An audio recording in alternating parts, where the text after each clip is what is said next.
watching Maryland game again, was there anything that you guys took away more after seeing it for a second time? Yeah, I mean, my mind naturally goes to defense. I didn't think we defended the straight line very well.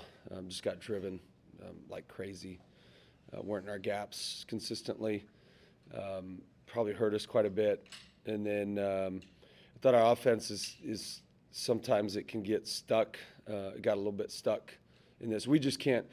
I think the difference with our offense is we can't get stuck. We have to keep moving, and the ball has to keep popping, and have to be able to get to action after action after action to be able to leverage the defense, which I thought for like quick spans we did, and then it gets to getting stalled out a little bit too much, and so we just have to be better with that.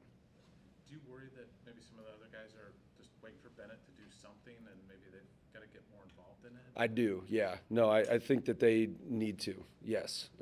It gets, yes, which is great. I appreciate that they're allowing him to do what he needs to do, but they're pretty good players, and so they need to go do something as well. So yes, it's something that hopefully we've addressed, and we'll continue to address it. You can't go the other direction. You've got to be careful because offense is a kind of tricky thing where there's a gravity that is created by certain players, and so you want to maintain that gravity. And so, like, some coaches panic and go the other direction, and like, oh, everybody else needs to get involved. And it's like, well, yeah, they do, because it makes his job 10 times easier, and vice versa. But you can move opposite sides of the line. Sometimes we can involve the gravity not enough, and then sometimes we can involve them too much, and then it just becomes stuck and muddy. You want to find that fine line, and it ebbs and flows throughout the season. It's just a part of it, and then part of it is the matchup too. When you talk about like not being in the gaps defensively, like, can you put a finger on to maybe why guys weren't in the right spot? Yeah, they don't run their offense real clean. It's just it's a unique matchup. They don't really set a lot of screens. They slip a lot of things, and just a really unique matchup just because it's not as clean from a defensive perspective. And so then you really have to rely on just being able to guard one-on-one, and we just didn't do a good job of that. You grew up watching Iowa basketball. It's sold out Carver Hawkeye Arena. You're going to have that Saturday. What is that going to mean to you? I mean, it depends on how we play, I guess. I think that we've worked really hard on making sure that we connect with the community in the state of Iowa and University of Iowa and Iowa City and et cetera. And I think people are noticing that.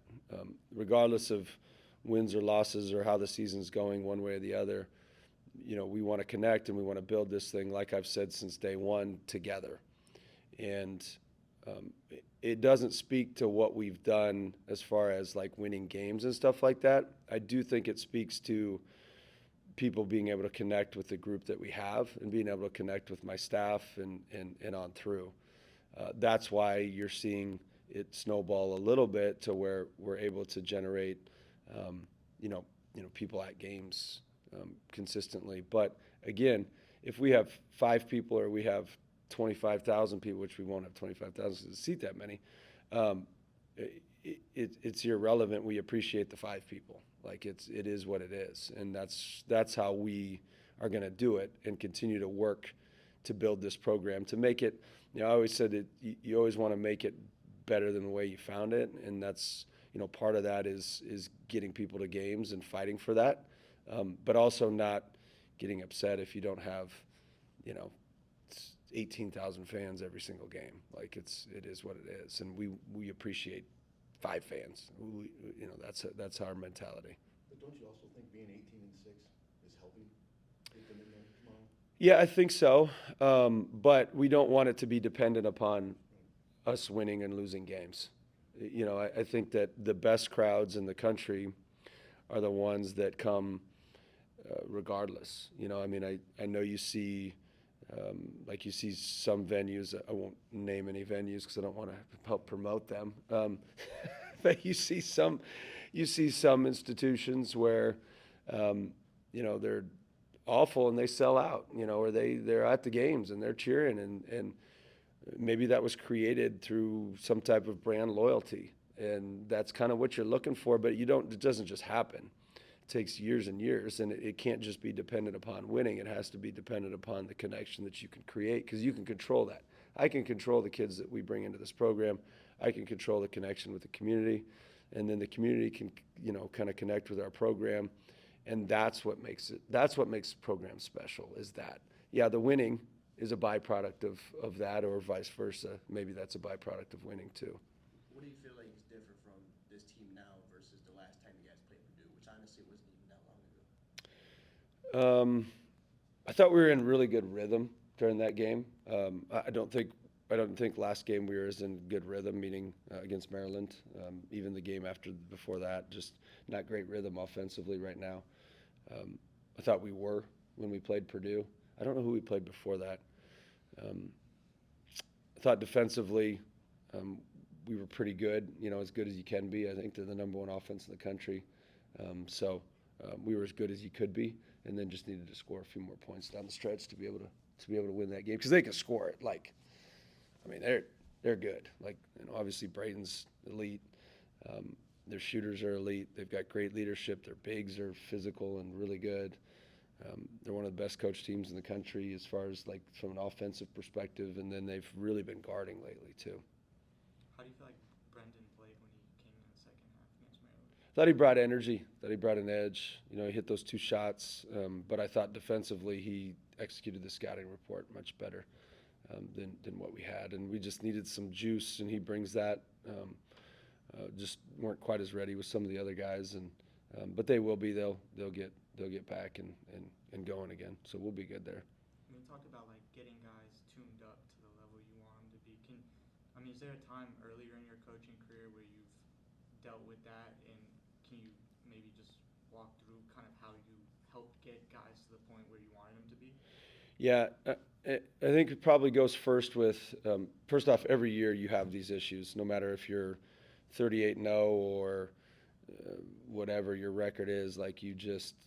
There's always those days where it's and you've got to be able to win those games when you're not totally into it.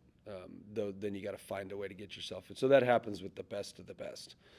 The reason we're built a little bit different in a lot of ways. We've got good talent. Are we the most talented team in America from just a basketball perspective on paper? No, we're not. But you have to then use the talents that you do have, and we've got great character kids and guys that want to work hard. When you lose that talent, now you have to depend on a different one. And we've got enough to be able to depend on, but we'd prefer our main talent, which is our ability to be ready and give effort and do that. So that's how our teams have always been built. This is just the ability to be ready every day, the effort. When has it? You're starting a whole new program. I think people think that because those kids were with me for 1 year at Drake, that all of a sudden they know exactly what to do. That Drake team had Daniel Bray, who's a 5-year, Mitch Muscari, who's a 6-year, and then Isaiah Jackson, who's a 5-year. They were in our program, and it was established, and it just snowballs on itself, and they continue to get ready, and they just know how to do it. There's a maturity about them. We're getting there, but you also have some freshmen and some sophomores and even juniors that have only played for a year that are still trying to figure out the intensity that we want, because we want to be able to win at a high level, and we know the only way to do that is through elite intensity. Purdue obviously has 4-year kids. The Michigan States has 4-year kids. Some of those teams have teams that have established cultures. Kind of circling back to Purdue a little bit, knowing that you've already faced them and you have film of you guys playing Purdue, how does that adjust the scouting, if at all? It speeds it up, which is nice sometimes, so then I can sleep. But yeah, it speeds it up. But they're so unique; they'll adapt, to what we've done in the past. It's not his first rodeo. again, from an offensive perspective and now from a defensive perspective, they've gotten really good. And they're playing with the edge. They're playing with the leadership that they have with Braden and Fletcher and those guys, and they do it the right way. So they're going to adapt to, and we'll adapt to what we do. And, you just got to be able to handle some of the offensive runs that they make because they're really talented. And so if you can kind of work through some of those and keep your own steady pace, then, I think you give yourself a chance. You mentioned building established culture just with the couple guys that have followed you here to Iowa. In your first year in the Big Ten, how do you feel like that's kind of transitioned to the early success you guys have seen?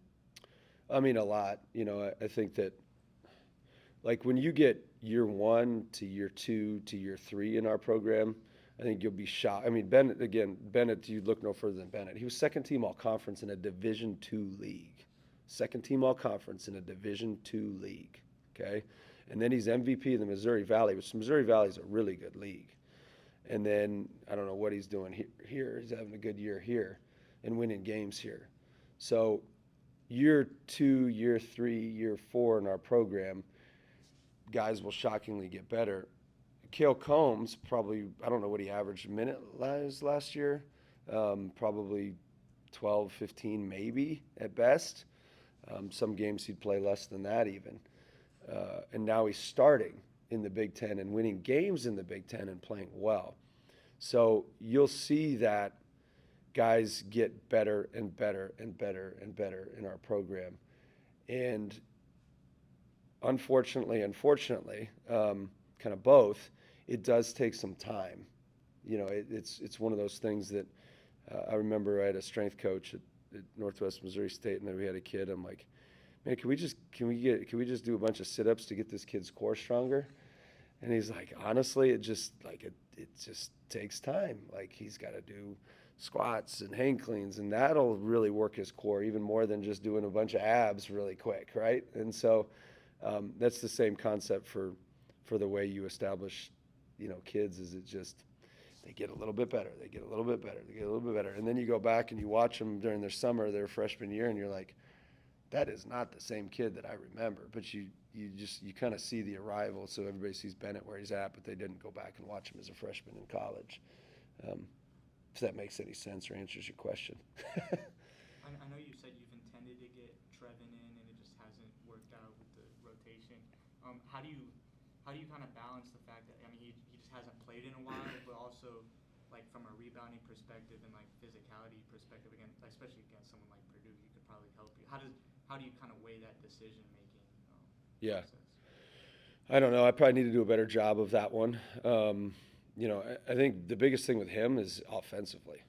He's pretty good offensively. I mean, I bet he's shooting practice the last month probably 45 plus from 3. Makes really good decisions passing. If he's not our best low post scorer, he's one of a couple. He's a winner. He knows how to win. He's got a great personality, great attitude, all those things. And so, I mean, there's just it's just tricky, because who do you take out? Who do you put in? What lineups do you have? There's a lot that goes into it, more so than simply, putting somebody in, which I think everybody understands. But from an outside perspective, you're like, he does all these things, but yet he doesn't play. So you're like, well, that doesn't make sense to me. And I know it's hard to explain without going through each person on the roster and the lineups that we put out there. But trust me, we're very aware of him, and he's going to be a good player in the Big Ten. I'm not concerned whatsoever. And part of it sometimes is just, it's part of being a freshman in Power 5 basketball. Sometimes you get a lot of minutes, and sometimes you don't get as many as you'd like.